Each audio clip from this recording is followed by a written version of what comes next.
Hello student, hope you all are fine.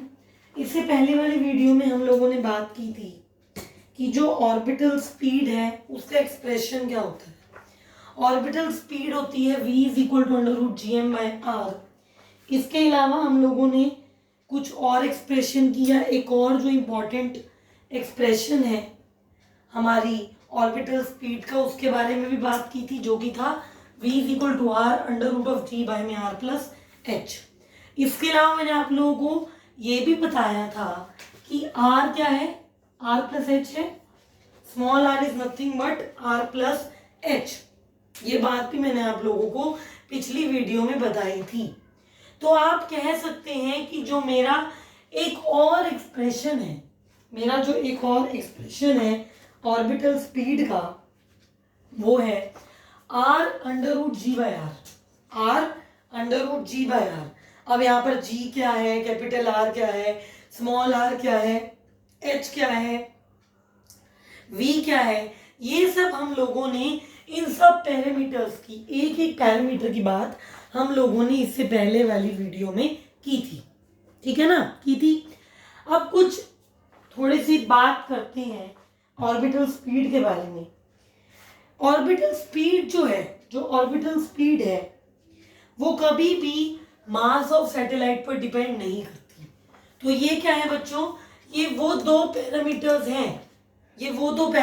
हैं, ये दो वो इक्वेशंस हैं, दो वो पॉइंट्स हैं जो ये बताते हैं कि आपकी जो ऑर्बिटल स्पीड है वो किस किस पैरामीटर पर डिपेंड करती है, या किस किस पैरामीटर से उसका कुछ भी लेना देना नहीं है। ठीक है बच्चों, ये जो दो इक्वेशन है, ये जो दो पॉइंट हैं, वो ये बताते हैं कि हमारी ऑर्बिटल स्पीड कौन से पैरामीटर्स पर किस तरीके से डिपेंड करती है। सही है। ऐसा देखा गया कि जो हमारी ऑर्बिटल स्पीड है वो मास ऑफ सैटेलाइट पर डिपेंड नहीं करती। It is independent on the mass of satellite. जो ऑर्बिटल स्पीड है उसका मास ऑफ सैटेलाइट से कुछ भी लेना देना नहीं है। ऑर्बिटल स्पीड कभी भी मास ऑफ सैटेलाइट पर डिपेंड नहीं करती। Second equation is it depends on the mass and radius of the planet. जो हमारी ऑर्बिटल स्पीड है वो मास ऑफ प्लैनेट पर, रेडियस ऑफ प्लैनेट पर। अब प्लैनेट, जैसे हमने यहाँ पर अर्थ की बात की है, हमने अपनी इक्वेशन में अर्थ की बात की है, तो प्लैनेट यहाँ पर अर्थ हो गया। अगर हम किसी और प्लैनेट की किसी न्यूमेरिकल में बात कर रहे हैं तो हम ये कहेंगे कि ठीक है, वो मास पर, वो प्लैनेट के रेडियस पर नो डाउट डिपेंड करती है। Orbital speed depends upon the mass, the radius of planet, but it is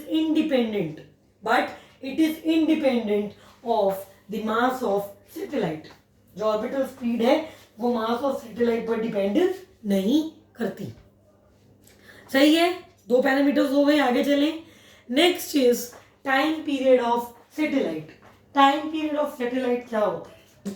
जैसे बच्चों हम लोगों ने ऑर्बिटल स्पीड में क्या पढ़ा था, ऑर्बिटल स्पीड में हमने पढ़ा कि मिनिमम स्पीड कितनी चाहिए सैटेलाइट को, या सैटेलाइट की मिनिमम स्पीड क्या हो जिससे कि वो अपने ऑर्बिट में रहे, कि वो अर्थ के राउंड, किसी भी प्लैनेट के राउंड एक फिक्स्ड ऑर्बिट में रिवॉल्व करती रहे।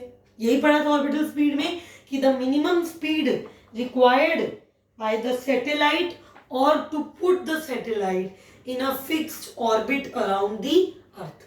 ये हम लोगों ने किसमें पढ़ा था? ऑर्बिटल स्पीड में पढ़ा था। किसमें पढ़ा था? ऑर्बिटल स्पीड में पढ़ा था। नेक्स्ट है बच्चों, हाँ जी, नेक्स्ट है time period of satellite. Satellite का टाइम पीरियड क्या होता है? What is time period of satellite? It is the time taken by the satellite to complete one revolution around Earth. कहता है कि टाइम पीरियड ऑफ सैटेलाइट वो time है जो सैटेलाइट को चाहिए एक रेवोल्यूशन अराउंड द अर्थ पूरे करने में। सैटेलाइट को जो टाइम लगता है अर्थ के राउंड एक रेवोल्यूशन, एक पूरा चक्कर लगाने में, वो क्या होता है बच्चों? हमारा टाइम पीरियड ऑफ सैटेलाइट होता है।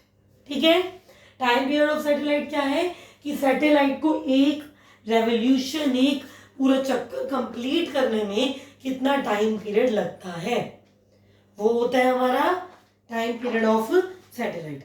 टाइम पीरियड ऑफ सैटेलाइट को हम लोग कैपिटल टी से डिनोट करते हैं और इसका फॉर्मूला होता है भाई distance travelled in one revolution by में ऑर्बिटल वेलोसिटी। ठीक है, जो आपका टाइम पीरियड ऑफ सैटेलाइट है वो होता है distance travelled in one revolution by में orbital velocity. Distance travel in one revolution क्या होगा, सर्कमफ्रेंस, यानी कि 2 pi R. Distance travelled in one revolution क्या होगा, 2 पाई आर। ऑर्बिटल वेलोसिटी क्या है, v। ऑर्बिटल वेलोसिटी क्या है, v। जो ऑर्बिटल वेलोसिटी का आपका एक्सप्रेशन है, जो ऑर्बिटल वेलोसिटी का आपका एक्सप्रेशन है उसको पुट कर दीजिए। जो ऑर्बिटल वेलोसिटी का एक्सप्रेशन है उसको पुट कर दीजिए यहाँ पर। क्या बन जाएगा, 2 पाई आर बाय में R under root R by में जी। 2 पाई आर बाय में R under root R by में जी। अब इस आर को अंदर लोगे, अगर अंडर रूट के अंदर लोगे तो आर स्क्वायर बन जाएगा। इस आर को अंडर रूट के अंदर लोगे तो आर स्क्वायर अंडर रूट बन जाएगा। एक आर पहले से था, यानी कि मैं इस पूरी इक्वेशन को इस तरीके से लिख सकती हूँ। मैं इस पूरी इक्वेशन को इस तरीके से लिख सकती हूँ कि 2 पाई बाय में R under root R cube by में जी। 2 पाई बाय में R under root R cube by में जी। अब स्मॉल आर क्या होता है भाई, स्मॉल आर प्लस एच नहीं होता। हाँ जी, स्मॉल आर प्लस एच होता है। तो क्या करोगे, T is equal to 2 pi by में R under root R plus H का होल क्यूब बाय में जी। कुछ नहीं करा, छोटे वाले आर की जगह मैंने capital R plus H put कर दिया। तो मेरे पास टाइम पीरियड ऑफ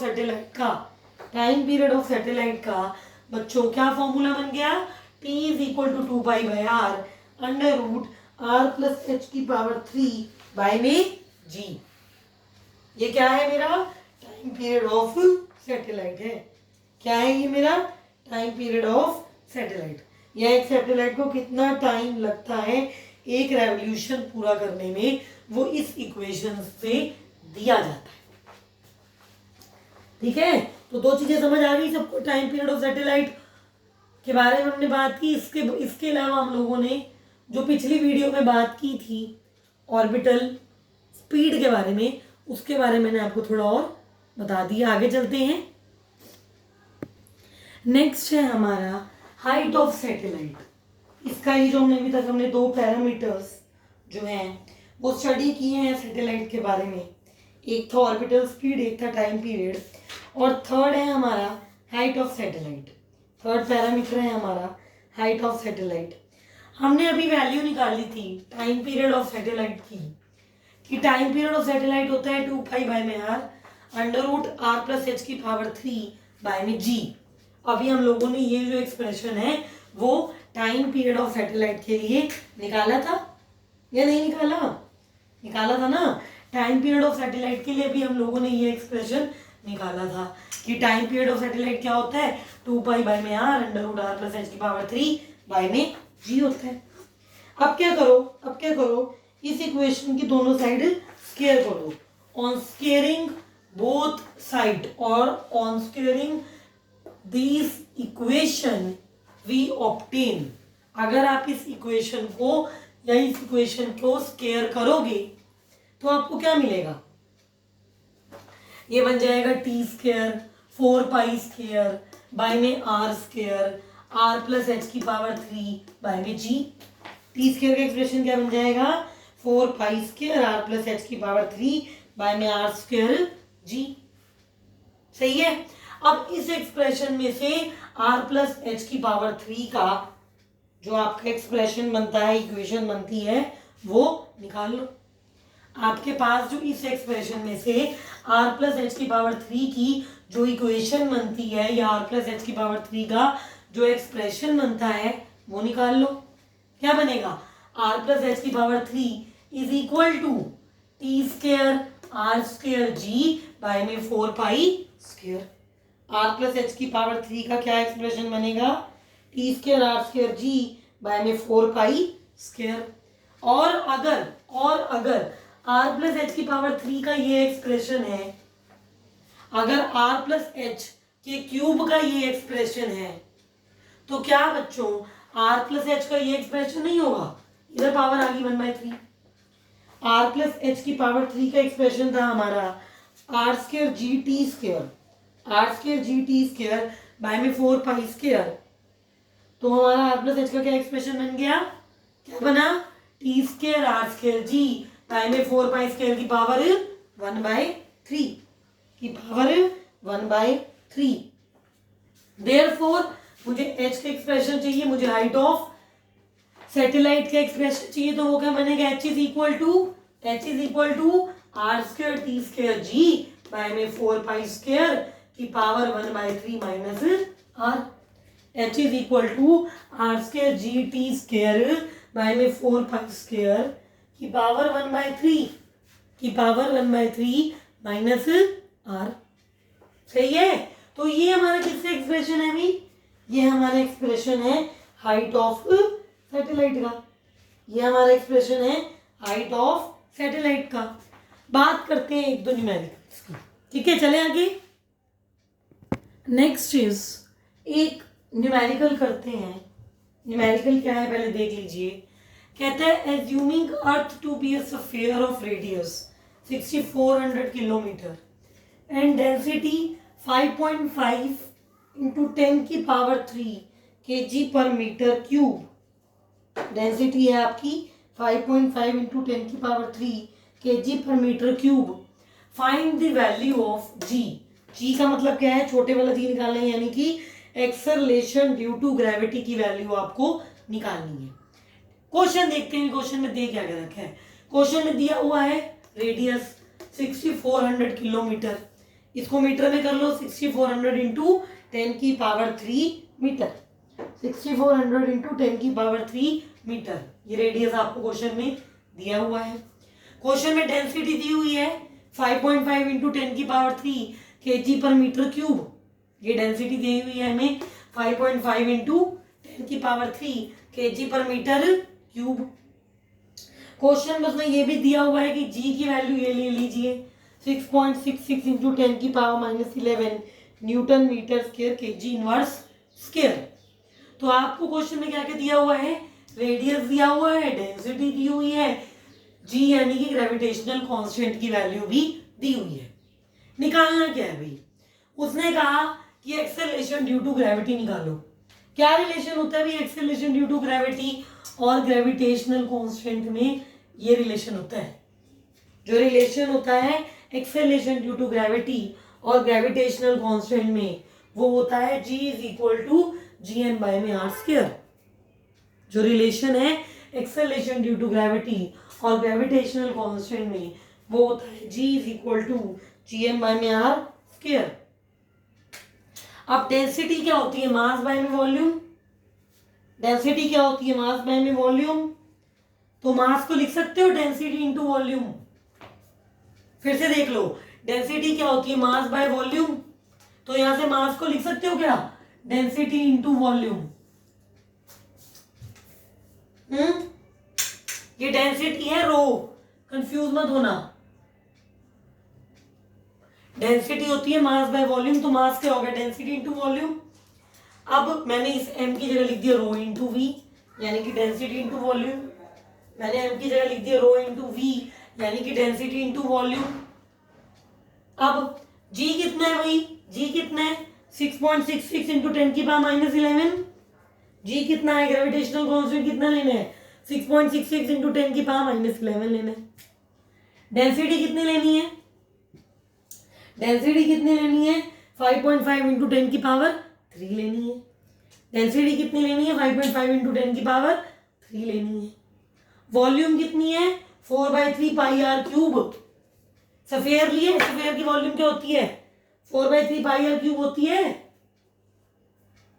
उसे कहा नहीं क्वेश्चन में assuming earth to be a sphere, volume क्या हो गई 4/3 पाई आर क्यूब, एक आर स्क्वायर नीचे, तो ये क्या बन गया, क्या बन गया, ये वॉल्यूम है 4/3 पाई आर क्यूब, नीचे आर स्क्वायर है, क्या बन गया ये 4/3 पाई आर ना बन गया, ये आर स्क्वायर इसे कट गया, ऊपर आर बच गया एक, 4/3 पाई आर बन गया, सही है। अब क्या करोगे 6.66 इंटू 10 की पावर -11 इंटू 5.5 इंटू 10 की पावर 3 इंटू 4/3 इंटू पाई की वैल्यू क्या है 22/7 इंटू आर, आर की वैल्यू क्या है ये रही 6400 इंटू 10 की पावर 3।